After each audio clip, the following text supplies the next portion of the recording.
First of all, yeah, it's a very impressive budget when it comes to the figure table as the highest in history. But when it comes to the content of it, as expected, sama saja, just the figure difference was a bit disappointing, honestly, and I will tell you why. It's simply because it has little and close to no effort to seek for long-term solutions to address the very current pressing issue faced by the rakyat on the ground on a daily basis today. First of all, unemployment. Okay, Jerry's government talks about a lot of things, how effective, how great, intensify efforts, initiatives, attract investment, create jobs in Sabah. So what's the reality? The reality is GRS has been talking about it, the same thing every budget. Last year, last year, the last past 4 years, they talk about the same thing. The result is Sabah Employment Associations revealing alarming numbers of 11,395 SME closed down during your watch. Unemployment figures further paint a plain pictures with 165,600 Sabahan jobless in 2023. And the number climbing up to 180,000 in 2024 this year, closing this year. So unemployment continue to soar despite all these good policies. So will we expect unemployment figures to climb up again in 2025? And more SME to close down? Or do we expect them to come down? Yeah, this is a very good question to the government, yeah? Okay, statistics and figures online, this is the reality. So unemployment continues to rise, SME continue to close down under your so-called policy. So please lah, jangan syok sendiri, yeah? One huge challenge for SME is the minimum wages impact on Sabah. So what is the government stand, the state government stand? Because nobody seems to care about them. Okay, the government also don't make any stance on this. So Sabah micro, small, medium businesses will face staggering more than 21% increment in labor costs by February 2025 is implemented. This has already been confirmed by the worker associations. So the cost increase will further compounded when the cascading raises for experienced and senior workers in the company are a necessity to maintain work harmony. For example, if I'm a new worker, I come in 1,007. So the old worker, if I'm an old worker, how? Takkan, saya pun 1,007, right? So I also have to increase in order to maintain the work harmony. That's what they meant, Dr. Speaker. So all in all, businesses will face tremendous labor cost raise, which is hard to mitigate in this very restricted market in Sabah. So Sabah Employment Associations, again, they have said that the association does not believe that the logic of increasing minimum wages is effective solely in the context of Sabah.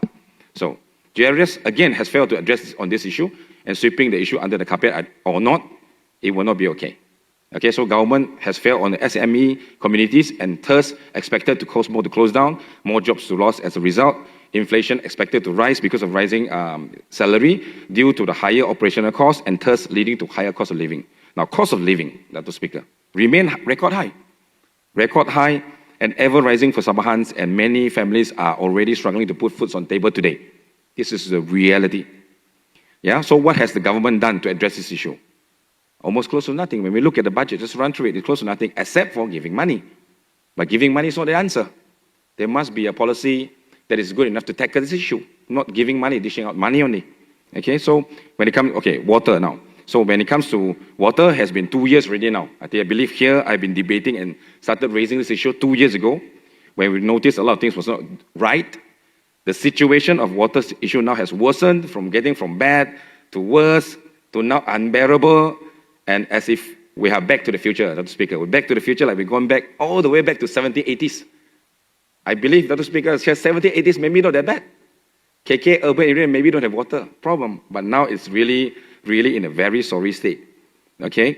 You can name it. Which area in that don't suffer water shortage in Sabah today under the GRS government? Which area?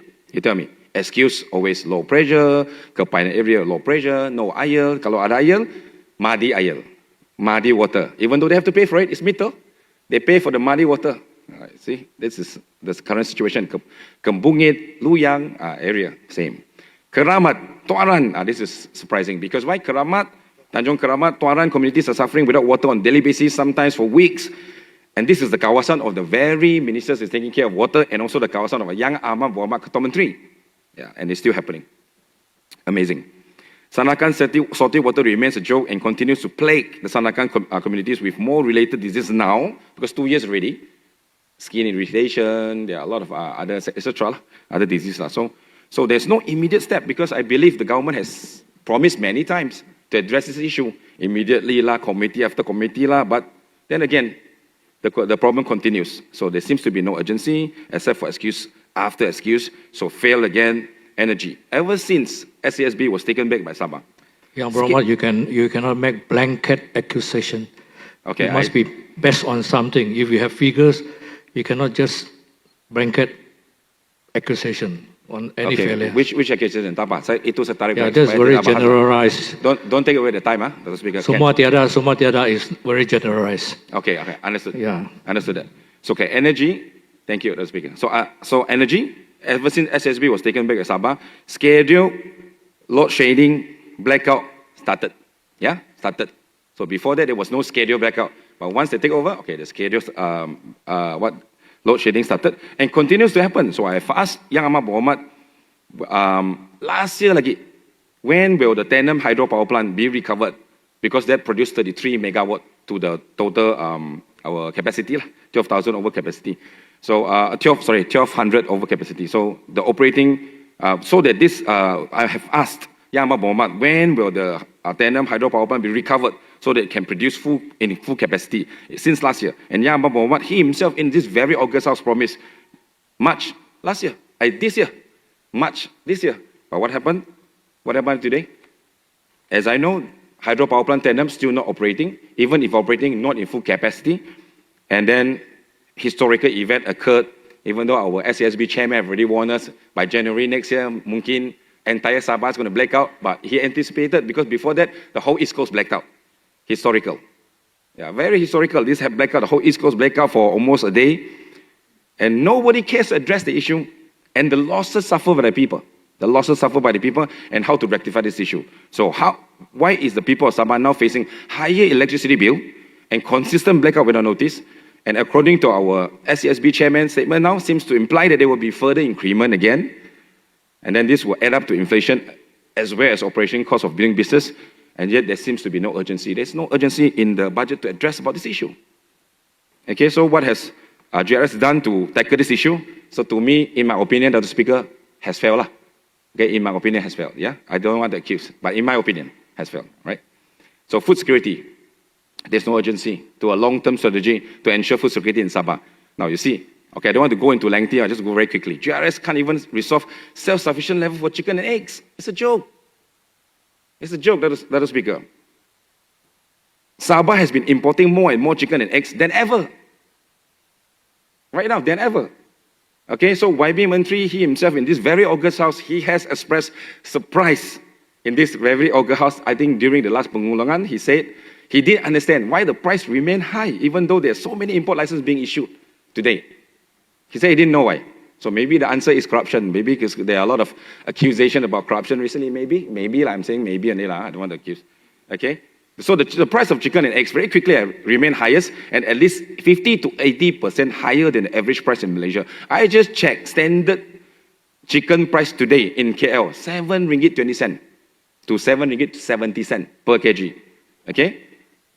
Our Sabah was supposed to be 12 ringgit, now raised to 12.80, now raised to 13 ringgit, 14.50, the latest you can find in the market. Almost 80 to 100% higher compared to KL and Sarawak. And what is going on? What is going on with our state? So I want to ask our government, okay, how long does it take for us to rear a chicken? How long, Dr. Speaker? 45 days? 50 days for us to rear a chicken? And how long has you been in government? 4 years. 4 years down the road and we still cannot resolve the issue of chicken and eggs. Apalagi food security yang lain itu kita jangan sebut lagi lah. Yeah, Dr. Speaker, and excuse again. So we can't even resolve that. Okay, so don't give us false hope anymore. Yeah. Okay, the SSL for rice. If I remember correctly, yeah, in the budget, I think Menteri Keuangan mentioned SSL for rice is now sitting at 22.6%. But correct me if I'm wrong, because when I was in the ministers, I remember we were achieving 26-27%. That was the official figure. When WARISAN was in the government 4 years ago, we were sitting at 26-27%. And now the percent has gone down, 22.6% today. Correct me if I'm wrong. I hope I was wrong. Okay, Dr. Speaker. And what happened in the last 4 years? When it comes to paddy cultivation, what has happened to us? So Lembaga Padi, okay, announced many times already, the last 4 years, finally put to actions. Finally, they put to actions. So what's their role? What is the strategy? Their strategy is to achieve, they said they want to achieve 30% self-sufficient level by 2026. 2026, 30%. Okay, but the result actually, the last 4 years, gone backward. Bukan increase, tapi dah go backward. Okay, in September 2022, our Menteri himself expressed the food security issues and he said, okay, his strategic plan was to achieve self-sufficient level for rice 60% by 2030. Now it's already how now we're going backward instead of going forward. So I don't know which is which. 2026, 2030, which one? I wouldn't get out of the speaker. Maybe they can address later, yeah? So Menteri Keuangan in his budget speech reminded and emphasized to the public agencies to utilize all the funds with integrity and always prioritize responsibility in improving the state's socio-economic status. And I want to ask my learned friend, our finance ministers, this is a very important question to the speaker. I want to find out. So what I suspect to be potentially maybe a bigger scandal deal than the last water scandal deal. Maybe. Okay, I'm just saying, that's what I want to ask. Okay. This year, the department has been, water department has been allocated 729 million. And I want to ask the Minister of Finance, has the MOF undertaken as a guarantor through Sabah Credit to finance a PFI, to finance as PFI to a proposed concession project by a company named Tegas Potensi Central Berhad, a proposed concession of 1.5 billion for 15 years. Number one question, has there been such a case? Has it been done? Number one. Number two, what is the status of this proposal and what is the progress? If agreed, what's the implementation stage of this project? I would like to ask, because then this 700 over million may be used for this, the initial startup of this project. So I wanted to ask this, okay? Other speaker, bus interchange. Okay, bilakah pembinaan terminal persepadu bagi pengusaha bas berhenti-henti seperti yang pernah dijanjikan oleh pihak DBKK sebelum ini, pengendalian bas berhenti-henti tidak sistematik dan membebankan pengusaha bas dan penumpang. So dimaklum bahawa terminal persepadu sepatut siap pada tahun 2020 tetapi ialah tidak berlaku. So kenapa pihak DBKK tidak guna KK Central which is completed sebagai stesen pertukaran bas interchange seperti apa yang dicanangkan sebelum ini? Memandangkan KK Central telah siap dan ia tu perlu digunakan sepenuhnya lagi. Ya, so KK Central tersebut masih lagi dalam keadaan tidak diguna sepenuhnya. Dan what happened to the proposed Kepayan bus interchange? Because that's supposed to improve and efficientize our public transport system. And don't know what happened? It's in the blueprint, Sabah blueprint. Okay, can go and pick it up. So kita tidak tahu. So terdapat pengusaha bas ni macam yang dianak tirikan. Now, okay, actually I didn't want to raise this issue, but I need to raise it. You need to give me a little bit time, Dr. Speaker, because tentang sembulan dan eviction notice lah. Basically, apakah jaminan kepada penduduk sembulan bahawa mereka tidak akan dihalau sepertilah dijanjikan oleh pihak kerajaan? So pada 19 September 2024, penduduk sembulan telah menerima notis pengosongan tanah dan struktur dan bangunan atas skim pembangunan semula. So pada sembulan KK daripada Jabatan Tanah dan Uku tempoh kekosongan 14 hari dan terkini kerajaan telah melanjutkan aktiviti pengosongan tersebut ke satu tarikh yang tidak dinyatakan. Okay, secara lisan sajalah. So what is the jaminan daripada kerajaan? Sebenarnya saya tidak mau raise ini issue because saya tanya itu soalan. I sent in a soalan to the government lah. But ditolak lah soalan, ditolak. Ini pun mau ditolak, saya pun kurang faham sudah di sini. Because ini soalan pun dia tolak, ini amat membimbangkan bila dia tolak ini, mau menjawabkan soalan ini, ini amat membimbangkan saya, ya, dan warga-warga di sembulan, penduduk di sembulan, ya. Okay. Now another issue, last one. KK City. Dato' Speaker, KK City, I think everybody live in KK City and is in a very sorry state of darkness. Why we call darkness? Because if you run through KK City now at night, I know I'm closing already. 3 more minutes for you. Oh, okay, other 3 more minutes, thank you. So I can take a little bit more time. Okay, now if you drive through at night, throughout the whole city, you will see the whole KK City is banyak itu lampu kan. I don't know what happened. The light is so difficult to maintain those lights. Semua lampu pun tertutup, semua mati padam-padam. And you cannot see, it's so dark and it's so embarrassing. In the KK area is covered by darkness and the only light is those advertisement, itu signboard yang ada lampu daripada penjaga Cina dan those are the light, not the street lights. Okay?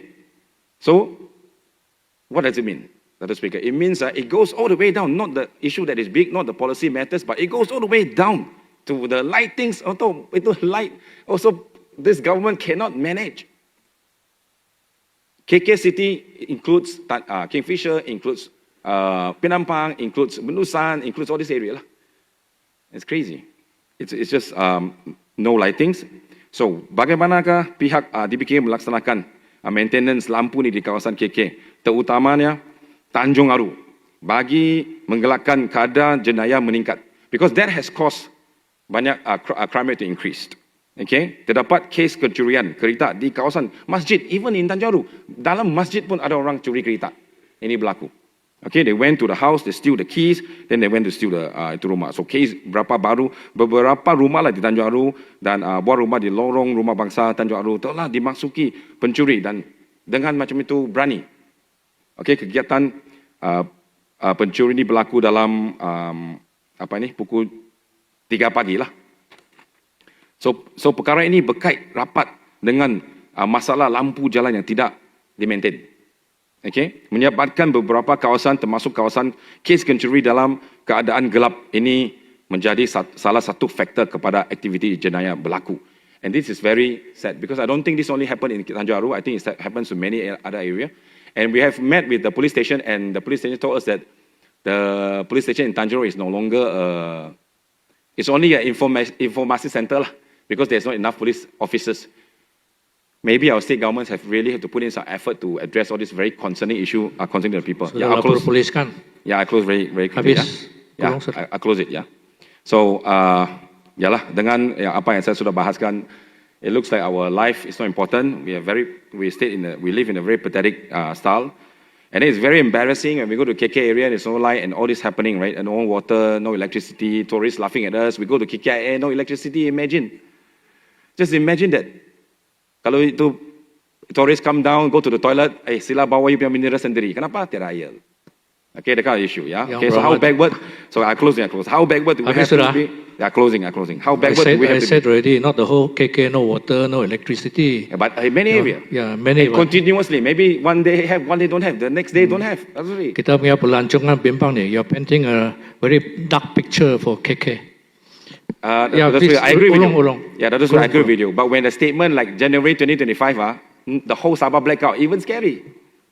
No ga? Itu bukan hari-hari lah. Anyway, okay. I said do not generalize. Right. Okay, can. So I close it down. Yeah, I close it. So I hope that the government will take this very seriously. Sila gulung sudah. Okay, I hope the government will take this very seriously. Whatever I bahas in goodwill.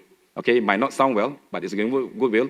Hopefully the government can take it very seriously to rectify this issue. And to me, Dato' Speaker, this is to me, again, in my opinion, the budget, okay, like I said, seems impressive, but it's nothing very impressive when it comes to the content. Looks to me more like a vote-buying budget lah. Dishing out cash here and there, especially during the election coming over lah. Okay, so we need, with many issues, pressing issues not given priority. Okay, so with that, with that, I want to end with my budget with a Merry Christmas lah, reading to all the Sabahans.